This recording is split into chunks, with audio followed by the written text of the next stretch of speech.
ladies and gentlemen, boys and girls, welcome to the channel. Your boy World of Wrestling here today to discuss about the AEW Revolution pay-per-view for 2022. This was a very entertaining show. Majority of it was very well done. The other matches, they were okay, but these shows really don't need a full-fledged 8-9 matches and go 4+ hours on a Sunday night.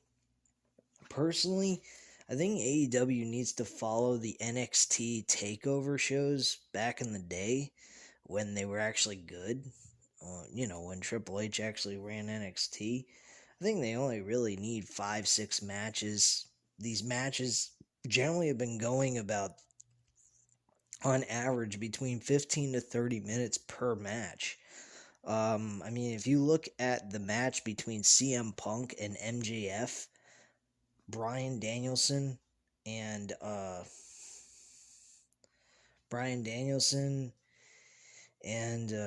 John Moxley. I'm sorry, I'm just really tired, so if I sound a little sluggish, that's the reason why. But yeah, Bryan Danielson and John Moxley. You look at the match between the world championship between Adam Cole and Adam Hangman Page. That went for 30+ minutes. I mean, it started at like 11:20, I believe, and ended at 11:55. So, I mean, that was like 35 minutes almost, based on the start time and when it finished. Even the women's championship match was about 15 minutes. I don't even think that match was necessarily needed to be that long.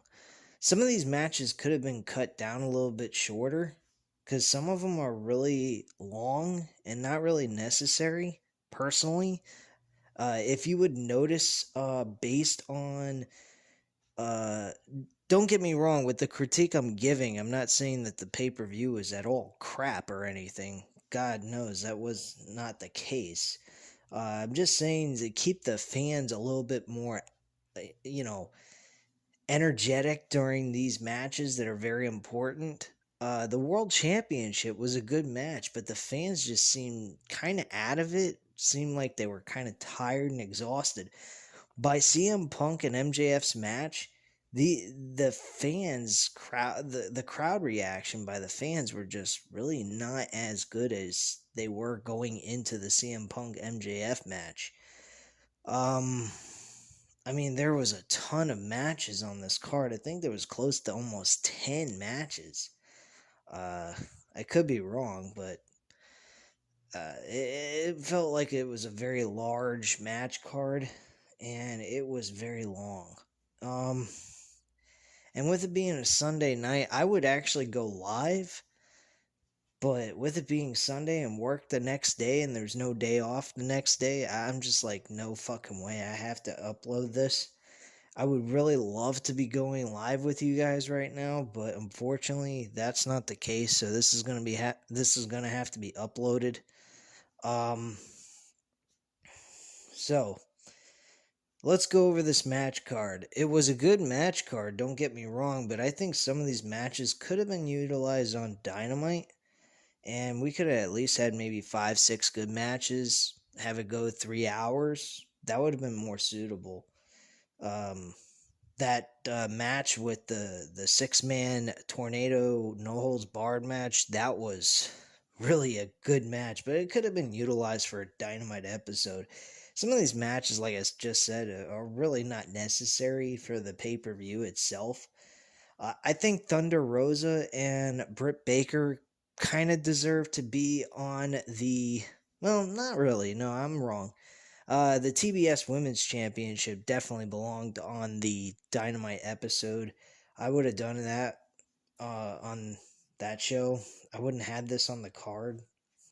I don't even think it's worth it. The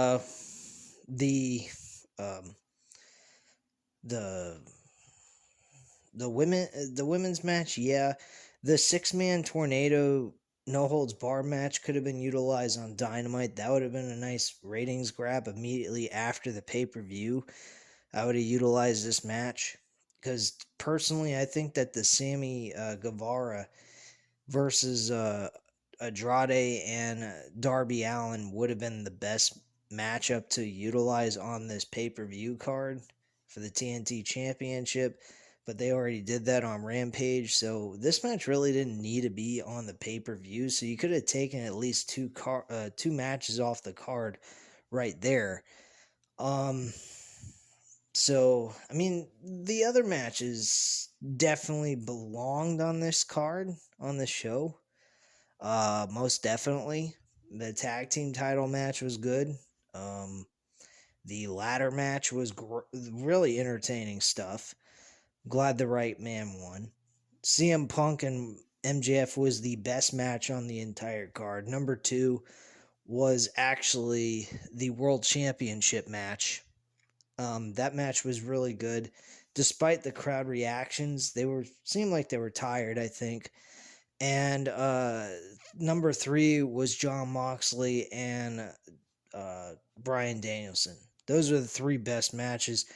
Jericho and Eddie Kingston actually kickstarted the show, which they did a good job doing that. I got to give them a lot of kudos. I was a bit surprised they were kickstarting the show. I thought they'd be like the 3rd match utilized in the entire show, but actually the ladder match was the 3rd match utilized in this card. So that was a bit surprising. So yeah, Eddie Kingston picked up the victory against Jericho with a submission hold. This was a bit surprising to see Jericho tapping out to Eddie Kingston, and then after the match, he did not shake his hand, surprisingly. I was very shocked by this. This seems like we're seeing a Chris Jericho heel turn at this point, because Jericho tapped out. I mean, clearly, that's far better than a pinfall, and yet Jericho did not shake his hand. That was a bit surprising to me, anyway. I don't know about anyone else, but yeah, it was shocking that he did not shake his hand. This match, I'm definitely giving a 3.5 out of 5 stars. This was a very entertaining match to kickstart the show. We then had the triple threat tag team title match. This had the Young Bucks, the Red Dragon with Kyle O'Reilly and Bobby Fish, versus Jungle Boy and Luchasaurus, the Jurassic Express, the tag team champions going in. They retained their tag team titles, fortunate enough. I was a bit surprised by this. I thought maybe they were going to give the titles over to one of the 2 guys. I thought maybe Red Dragon was going to win it. Unfortunately, that was not the case. They happened to lose. So they did not, either one of them, get a opportunity to become tag team champions in this match. This match had some moments of excitement, had some moments of basic ordinary wrestling. High flying maneuvers were taking place throughout the entire match, of course. And I was pretty satisfied with what happened during this match. Not too much complaints coming out of me. So yeah, I thought this was actually rather good. And it was a pretty solid match. I'm gonna give this a 3.5 out of 5 stars as well. Maybe 4 out of 5 stars. I might be a little too harsh, but I thought it was an okay triple threat tag team match. Definitely a match you can go back and watch. I'm not saying it was garbage by any means. So yeah, that's how I felt about that match. Following that was the Face of Revolution ladder match. This was entertaining as fuck. One of the good matches on this card. Right behind Eddie Kingston and Chris Jericho. Some people might say, well, why would you say that this match is behind Eddie Kingston and Chris Jericho? Well, because the build was really good. Between Jericho and Eddie Kingston, these guys did a good job building it. It was on and off throughout the months leading up to this pay-per-view, but they did some build-up, and it actually had some consistency to it, and majority of the build, it had that. And I enjoyed the match for what it was too. I was really cheering on Eddie Kingston in this situation, hoping he would get the victory, which thankfully Jericho put him over, and I appreciate that by Jericho. This could lead to another match between these two at Double or Nothing, so I'm all for it. I really am. I don't have any issues with this. Um, but yeah, this ladder match was a solid match. Very fun. Wardlow won this match, and it had a lot of some similarities to a WWE ladder match in some cases. They had some spots where, like, for example, they stacked two ladders up, everyone climbed up the ladder, and then like a couple of guys got dropped off from the ladder and fell down to the ropes and ended up falling down. That type of thing has happened in WWE many a times. Uh, there was all kinds of stuff taking place in this match that was good. We got to see Orange Cassidy put the ladder on top of his shoulders with his head inside the ladder itself and start smashing everyone. We've seen that in a WWE ladder match. Very typical kind of stuff.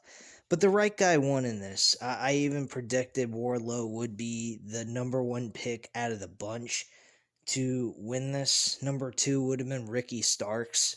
But yeah, Wardlow did win this match. I'm very happy for him. This is going to build a great storyline for him in the TNT Championship opportunity. Not to mention what happened later on in the show, which I'll go over with you guys.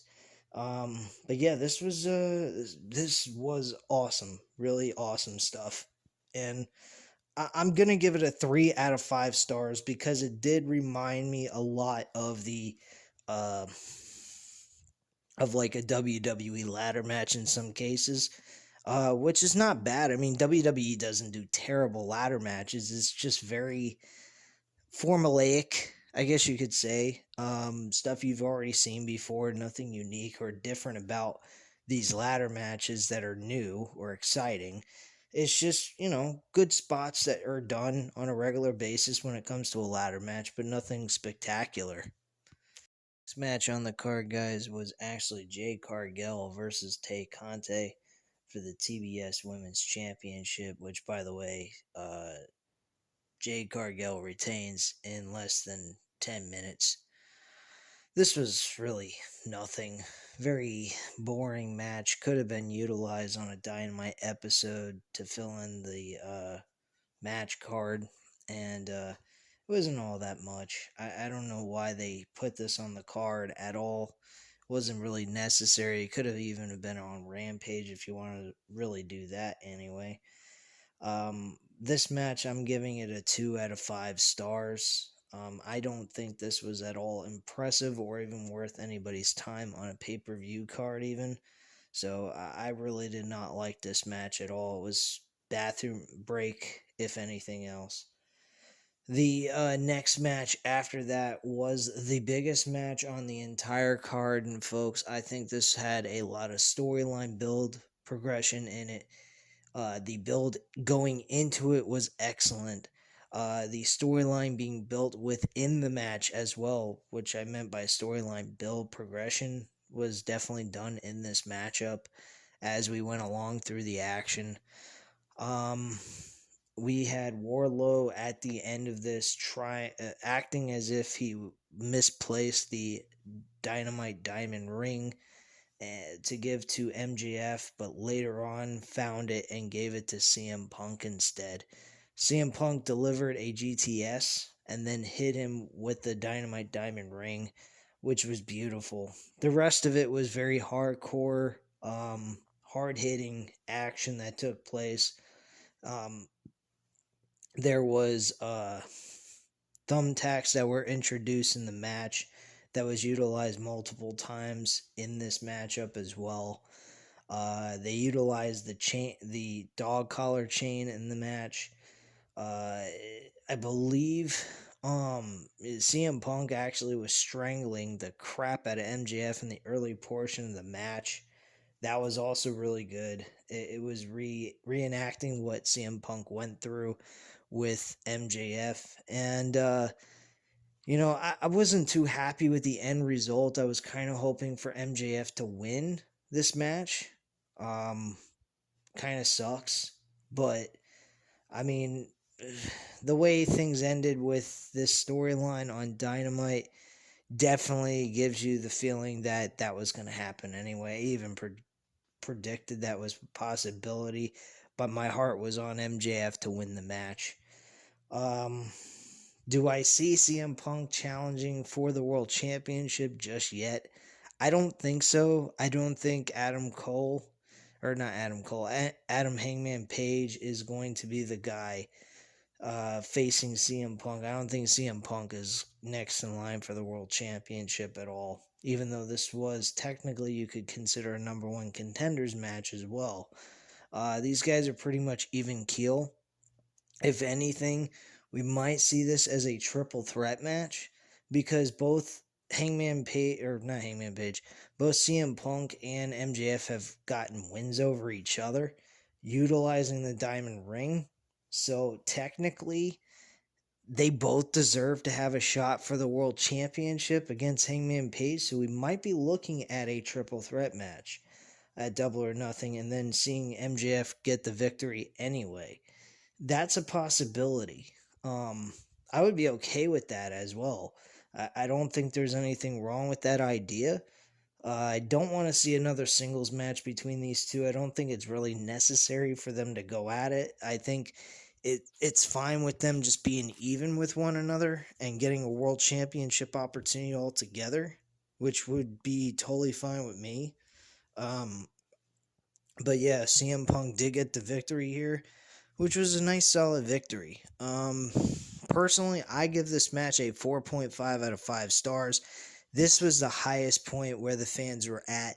They really enjoyed this match a lot. Probably the best match on the entire card, despite the fact there was other matches on this card that was good wrestling action. So, I give them a lot of credit for topping everybody on this match card tonight. And even JR said it's going to be very hard for anyone to top that, what they did. And really, nobody did that except for maybe the World Championship match. So the next match on the card was Britt Baker defending her AEW Women's Championship against Thunder Rosa, which, by the way, she has a new Women's Championship belt design. I thought the design is a whole lot better than the old one when they initially started with the women's division. So I'm glad now the women's division has a women's championship that resembles a little bit like the men's. And I think it's a nice look for the women to have for a world title. And the match was pretty solid. I don't think it was the greatest match in the world. Nowhere near their Lights Out match. I think their Lights Out match was the best one they've ever had between these two. And I think this was only their second match anyway. Personally, I think the rematch should take place. Thunder Rosa ended up losing by a screwjob finish. I think personally they should do a ladder match between these two women. Or a steel cage match, one of the two. As like maybe the main event of Double or Nothing. That might be a stretch. But just to give the women an opportunity to take a shot at being a main event of a pay-per-view, especially in Las Vegas, would be a ballsy move. It definitely would be a change of pace. And I think Thunder Rosa and Britt Baker deserve to get an opportunity to see what they can do in a main event slot of a pay-per-view. They haven't done anything terrible. This match wasn't terrible. I mean, it was a pretty average, okay matchup, 3 out of 5 stars. And I think that to see how these women would do in a main event spot, I don't think that would be a bad idea with it being 4 hours long anyway. I mean, if you look at Adam Cole and Adam Hangman Page's match, they didn't get the kind of reaction you would expect from the crowd based on the situation. Um, I think they deserved a little bit better reaction, but because the pay per view being so long, I think that's why people were just kind of a little bit more quiet than they normally would be if this was only a 5 match pay per view card. Unfortunately, it was not the case. This match was there was 9 matches on this card altogether, on the main card alone, with adding in the other matches that took place on the pre-show, which I did not watch. There was 3 other matches on that, so that's a total of 12 matches altogether.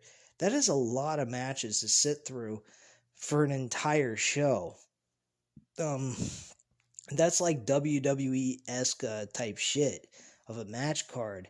And with it being 12, that would be like how you would see it on a main card for a major pay-per-view like WrestleMania or something.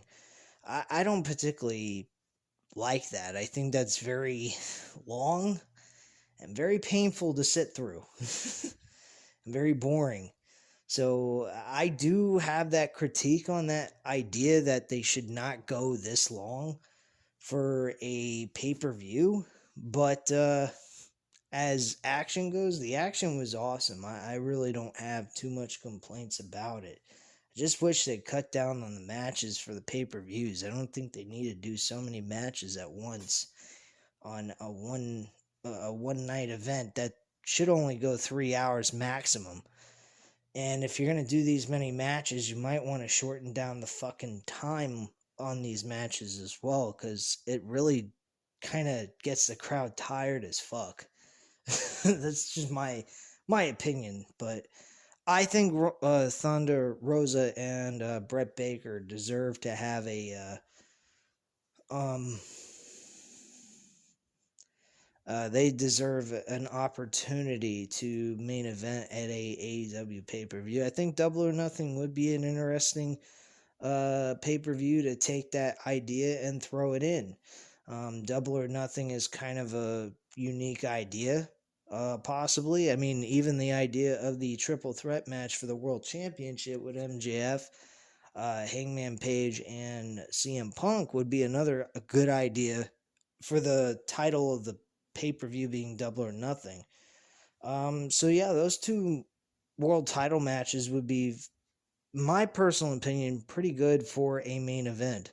I think it would definitely be ballsy to put the women's championship match as the main event of a Double or Nothing pay-per-view that goes 4 hours. So that's just me. But I don't think a lot of people would agree with me. And if that's the case, I'm totally fine with that. But I think it would be kind of neat. I think they deserve it and they've earned it. They've done most of the building for the women's division. Why not show them some appreciation and give them a shot to really shine in a huge match stipulation? But that's just my thoughts on that.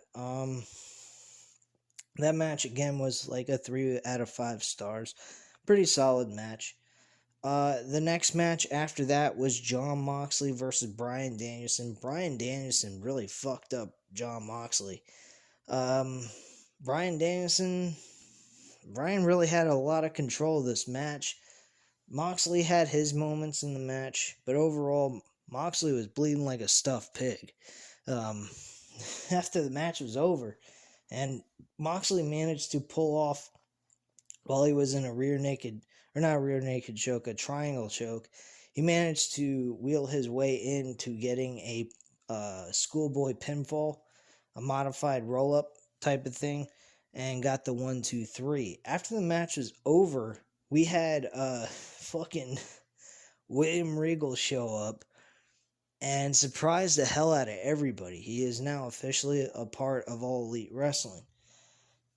I don't know what the big deal is about William Regal being part of All Elite Wrestling unless he's doing backstage production work, like, creative ideas. I think he'd be great to utilize for that, but he actually would utilize as a on-screen role here. He had Moxley and Bryan Danielson shake hands and show a lot of respect for one another at the end of this. And he was slapping them around. They were both getting pissed off. And he had them shake hands, which was kind of surprising as well. So that's pretty much that. I guess apparently William Regal's has become their manager. The only thing left is, Triple H joining the fucking AEW roster, and there you go. I don't know. I think the whole thing is fucking crazy how they keep using all these former WWE wrestlers and putting them on their show. I mean, I'm not one of those people who go, oh, it's just another disgruntled WWE wrestler now going to another promotion like AEW. I'm not doing that by any means.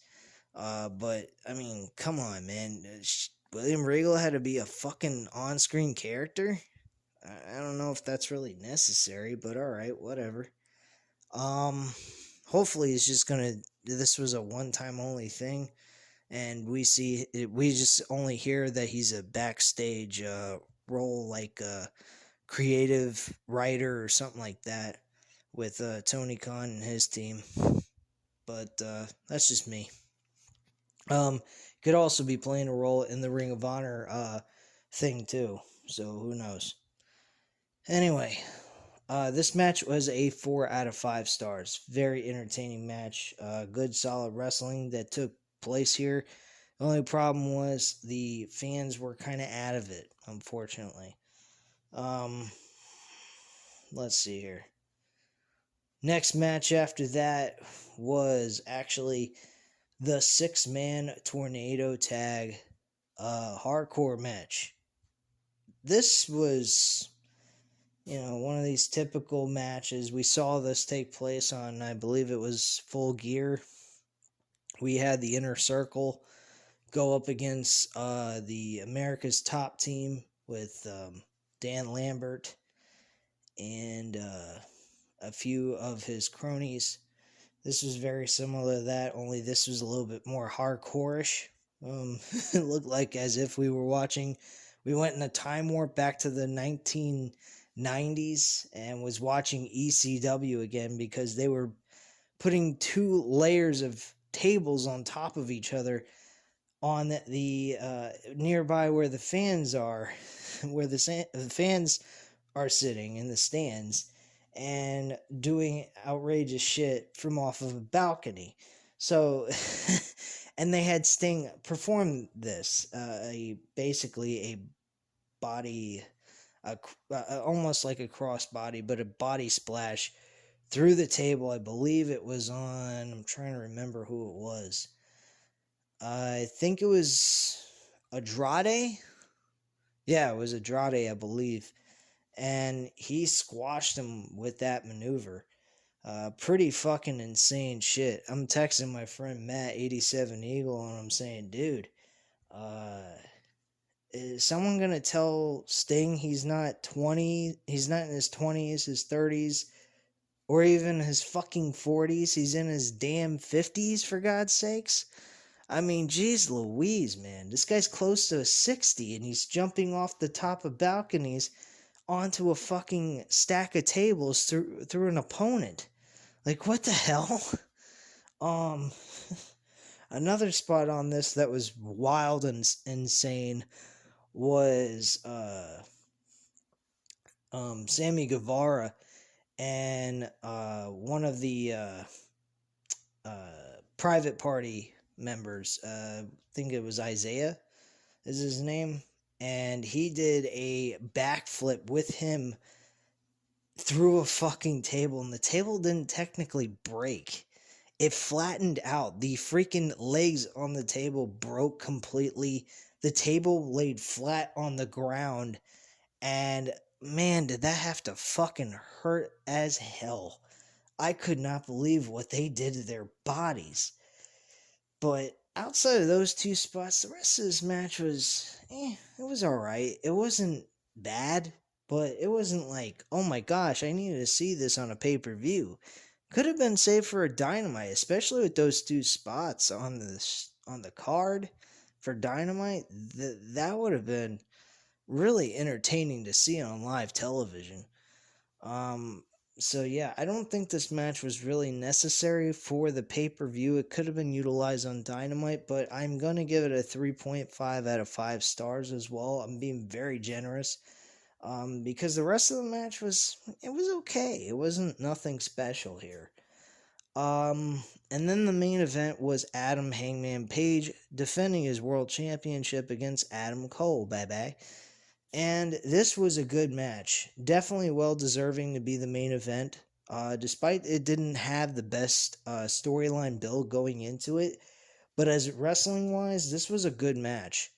These two guys really went back and forth. Hangman Page delivered his finish, not Hangman Page's own finishing maneuver, but also um, Adam Cole's finishing maneuver called the Boom, also formerly known as the Last Shot in WWE NXT.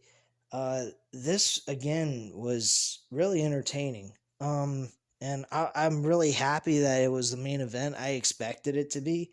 But if I really wanted to get down to the best crowd reaction that should have been the main event, it would have to be CM Punk versus MJF. And I even said this going in. I thought MJF and CM Punk deserved to be the main event of this pay-per-view. But when you want to go old school mentality, yes, the World Championship should be the main event, focal point of everything, since it is the World Championship. And that should be held by the best performer on, within the promotion. So it got what it deserved. They had a great match. Both of these guys did excellent together. They gel very well together. And at the end of the day, Hangman Page won the match, even with outside interference by Red Dragon. The Dark Order came down to help assist with this to even out the odds. Well, they didn't even it out. They kind of got the advantage over Red Dragon, since there's a lot more guys in the Dark Order. And they picked up the victory with Hangman Page hitting the Boom and then also the Buckshot Lariat, and he got the 1-2-3. Multiple times the Panama Sunrise was utilized. There was also a title utilized in this match. The World Championship was used as a weapon. I think it was Kyle O'Reilly who hit that on Hangman Page, along with Bobby Fish and himself, Kyle O'Reilly, doing their tag team finishing maneuver on Hangman Page, the up and down. I forgot what they called it, but it's basically Bobby Fish doing a Shining Wizard type maneuver where he kind of does a jump kick to the face, and Kyle O'Reilly does a sweep from behind type of maneuver, high-low is what I believe they call it. And Adam Cole tried to go for the pinfall victory, but unfortunately that was not the case. He kicked out. He kicked out of every maneuver that Adam Cole delivered. The only move he did not he did not deliver the Boom without the knee pad off his knee, which was a bit surprising. There was one moment where he hit the Panama Sunrise, and then he tried to hit the Boom with the knee pad on because he didn't want to lose momentum. I might be incorrect about this. He may have taken the knee pad off the knee initially in this match to utilize it the first time, but after that, he really was not successful in getting the pinfall for the 1-2-3.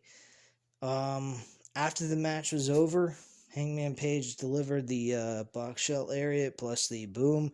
He then shook his hand. He shook Adam Cole's hand while he was unconscious, and they shook hands as a code of honor in representation of Ring of Honor.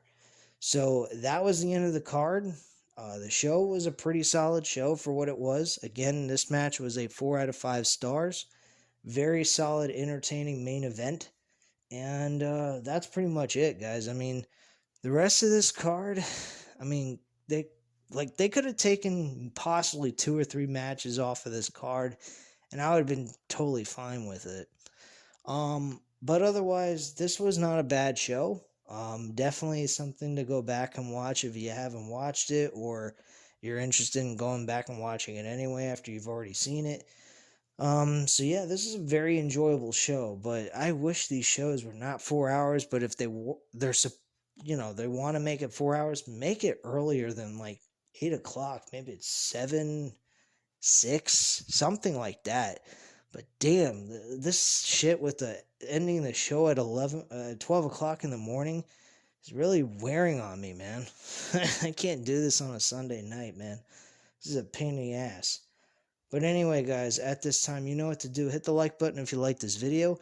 Hit the subscribe button if you're not already subscribed to the channel. And leave a comment down below. I'll definitely get back to you on that. And I thank you guys very much for watching. Have a great night, guys. Bye.